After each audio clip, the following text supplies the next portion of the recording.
Sonic the Hedgehog, a memorable character who stood the test of time since the 90s. Granted, there have been a lot of pitfalls along the way, but we'll get into that. In 2006, after declining sales since Adventure 2 and Sega's complete resignation from the console scene, Sonic needed a win. With the advent of new consoles, the Xbox 360 and PlayStation 3 on the horizon, Sega began developing a game to rebrand the Blue Blur, simply titled Sonic the Hedgehog.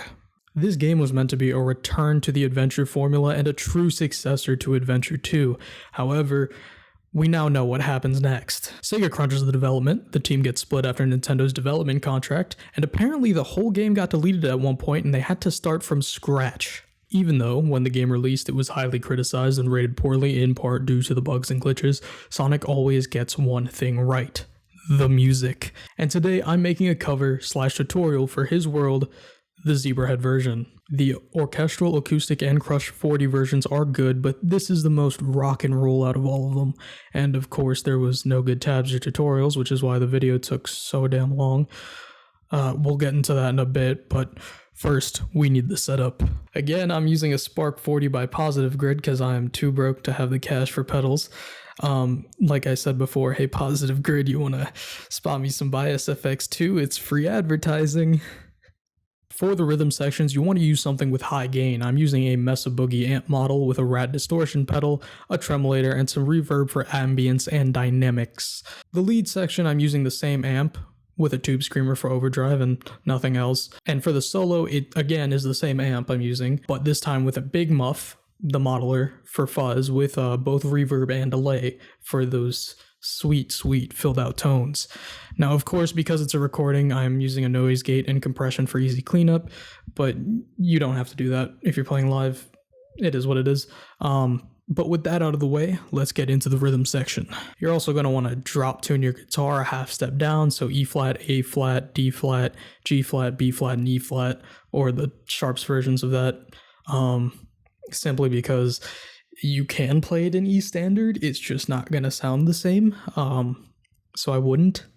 I was planning on originally doing a transposed version of both, but doing the tabs in general just kind of made me lazy.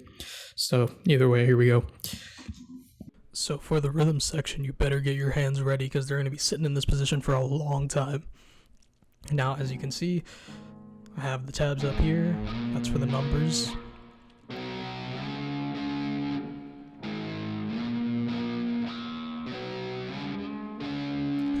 Now this is the part that's going to play at the intro for the rhythm, and then it'll go straight into the verse. This is the verse right here. Be sure to palm mute this section. It's the verse. You want to keep the tone down. You want to build up and make that crescendo, all that.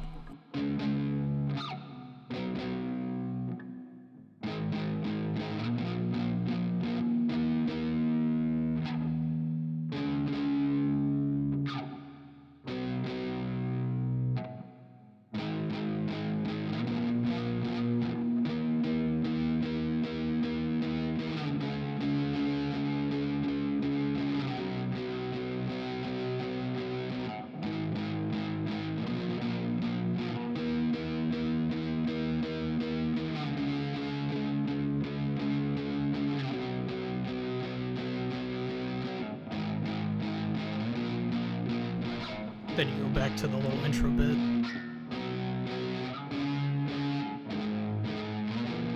These could be eighth notes or quarter notes, whichever one you feel. I did quarter notes in the recording.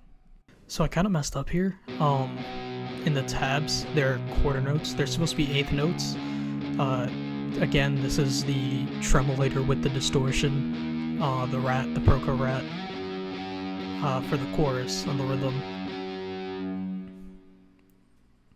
So as you can see, this is what it's supposed to sound like with the distortion and the tremolator.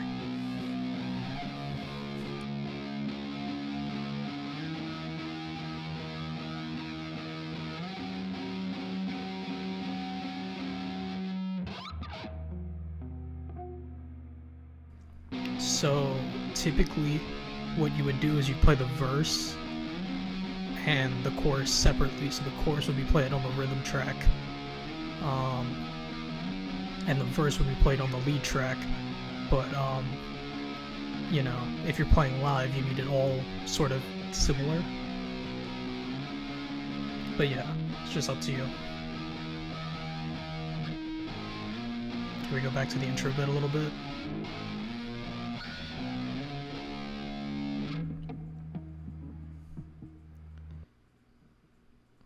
And we go back to the verse, second verse. Like I said, get very familiar with this chord shape because you're pretty much using it for all of the rhythm.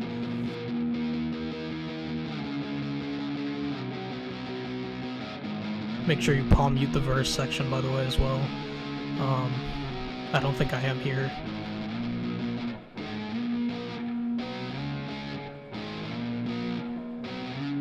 And then you let that ring out. Back to the tremolo for the chorus, no palm mute.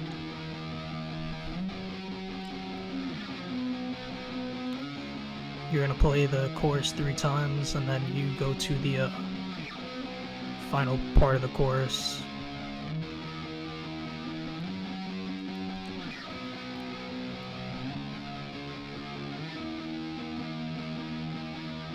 Back to the intro bit. Like I said, I did quarter notes for this part, not the 8th notes. And that's pretty much it for the chorus. Now we're getting into the time, I believe that's after the solo. So after the solo there's a breakdown. So you're going to put your finger on the 2nd fret of the A flat string, 2nd low string. And then you want to follow the rhythm. 1, 2, 3, 4, 1 and 2, 1 and 2. And then you're going to you're going to palm mute it because it's a breakdown, you know. You don't want it snarling, especially since you have the lead playing over that as well. 1, 2, 3, 4, and then you're gonna go and play the open E with the 12th fretted B to the shriek. Go back to the chorus. This is the final chorus, which plays twice.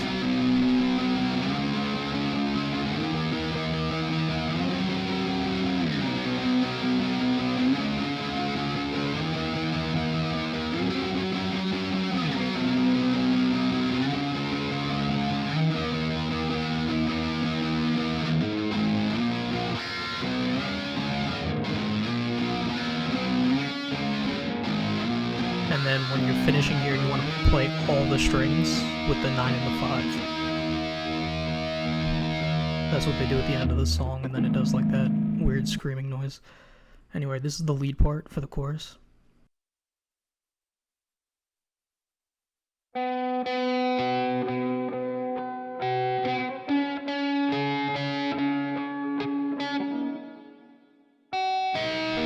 It's really hard for me to play this section slow, as you can probably tell.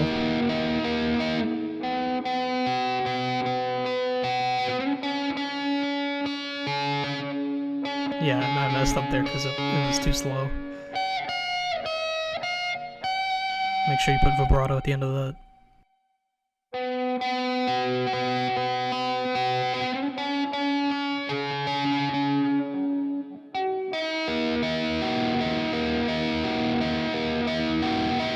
Again, this is just overdrive, nothing else.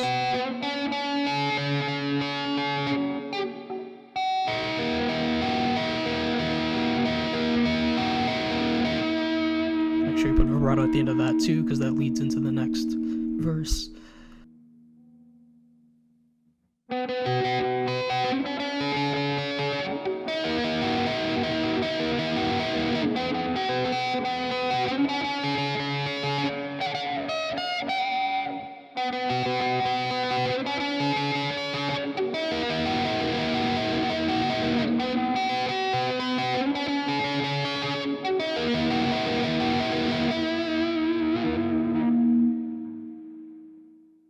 This is pretty much what you're doing for the intro. I didn't tab it because it's pretty easy. It's 5, 7, 8, and then 10. 5, 7, 8, 10, 8, 7.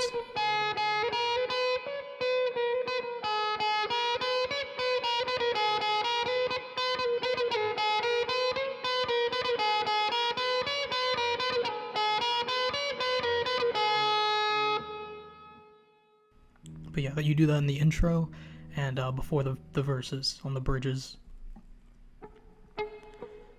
This is during the breakdown. You're gonna palm mute it, make it quiet, sort of like an ambience to it. That's what you're doing during the breakdown. So, and then this is during the final chorus.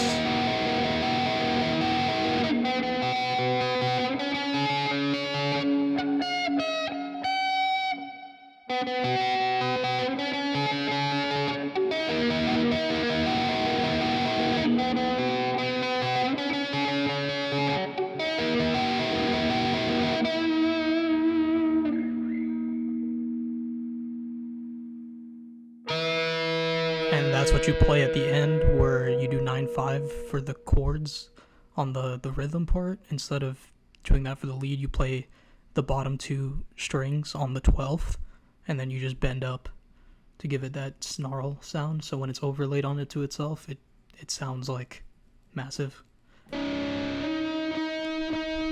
So this is the chorus here. I didn't really tab it correctly, to be honest, but you can see that the frets, the numbers and everything. So you just gotta follow along with this.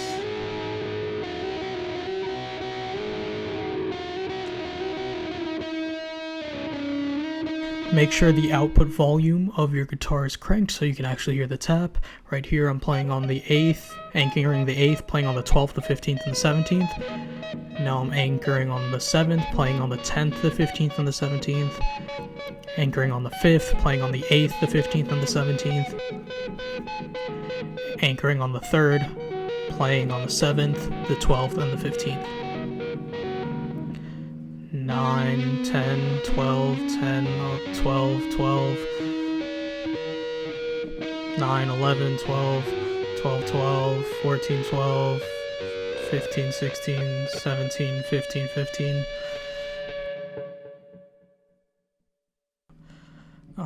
I didn't tab that second part just because it was pretty bad, but this is what it sounds like at full speed.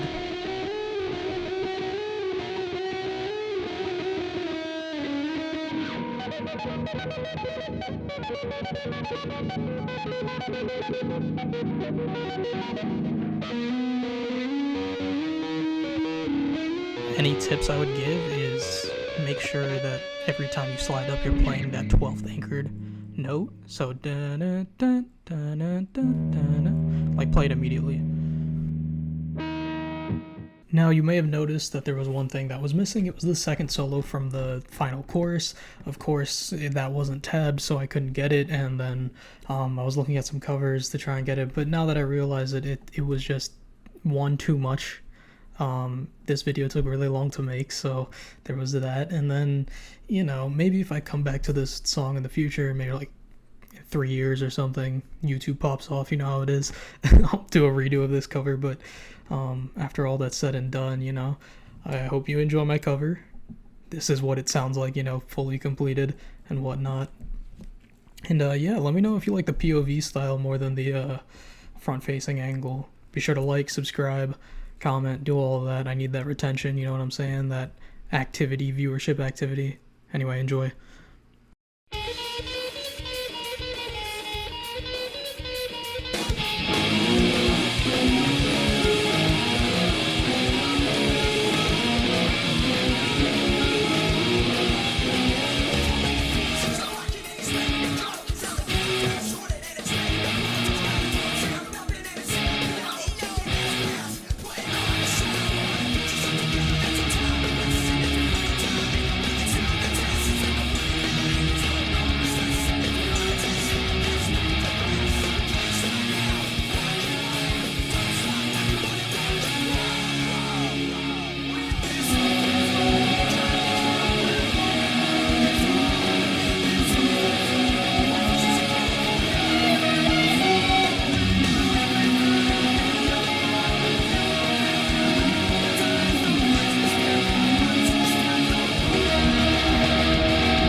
Yeah, so this song was a lot harder than I realized. I gotta quit it with the 200 BPM stuff. The first song I did 200 BPM 115. This one 200 BPM His World. I gotta switch to something else. Maybe country. That might be the next one. Maybe some country. But as always, tabs and resources are in the description below. I did use 2 other YouTube covers for the tabbing this. I literally just followed what their hands were doing. One of them was actually really good. It was made like 6 or 7 years ago by some, at the time, teenager. But yeah, he probably doesn't make YouTube videos or anything anymore. But his guide was helpful. Even though there was no commentary or tabs, it was literally just him in front of a camera, just showing him how to play the solo really slow. So I used their parts in tandem with each other, and they both had like excellent covers too. They both did the second solo, which I obviously didn't do. Like I said, still a beginner at this, still new at this. I can't say I've been playing for 2 months now. I could say I've been playing for 3 months, so that's cool. But either way, you know how it is. Yeah, so just leave a comment what other songs you like. What's your favorite Sonic song? I was debating between this and Endless Possibilities. Probably should have gone with Endless Possibilities, to be honest. Was probably going to try Live and Learn, but I don't have a Floyd, and Crush 40, they really like to abuse those Floyd flutters and dive bombs and whatnot, so, you do what you have with the means available to you. Anyway, so yeah, feel free to give it a shot, give it a try.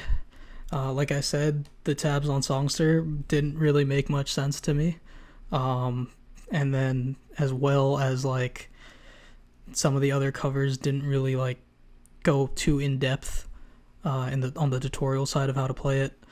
But yeah, I am grateful for them to at least upload those covers and whatnot for me to analyze and comb through, and I even wrote down what they were playing in my notebook before I went and tabbed it out digitally. But yeah, either way, be sure to have yourself a damn good one and keep shredding like paper.